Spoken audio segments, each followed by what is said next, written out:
ചൂരൽ മലയെയും മുണ്ടക്കയെയും ബന്ധിപ്പിക്കുന്ന പാലം തകർന്നതായിരുന്നു ഇന്നലെ രക്ഷാപ്രവർത്തനത്തിന് കടുത്ത പ്രതിസന്ധി സൃഷ്ടിച്ചത്. ഇത് പരിഹരിക്കുന്നതിനായി ഇന്ന് സൈന്യത്തിൻ്റെ നേതൃത്വത്തിൽ താൽക്കാലികമായ പാലം നിർമ്മിക്കും. ഇന്ന് ഉച്ചയ്ക്ക് ശേഷമായിരിക്കും ഇത് സാധ്യമാവുക എന്നാണ് റവന്യൂ മന്ത്രി കെ രാജൻ നൽകുന്ന വിവരം. താൽക്കാലിക പാലം നിർമ്മിക്കാൻ ആവശ്യമായ നിർമ്മാണ സാമഗ്രികൾ കര വ്യോമ മാർഗങ്ങൾ ഉപയോഗിച്ചായിരിക്കും അവിടെ എത്തിക്കുക.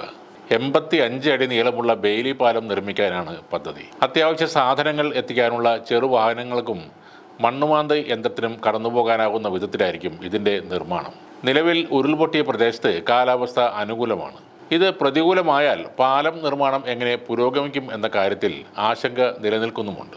മുൻകൂട്ടി നിർമ്മിച്ച ഘടകങ്ങൾ കൂട്ടിച്ചേർത്ത് എളുപ്പത്തിൽ നിർമ്മിക്കാവുന്നതും പെട്ടെന്ന് എടുത്തു മാറ്റാവുന്ന തരത്തിലുള്ളതുമായ താൽക്കാലിക പാലമാണ് ബെയിലി പാലം എന്നറിയപ്പെടുന്നത്.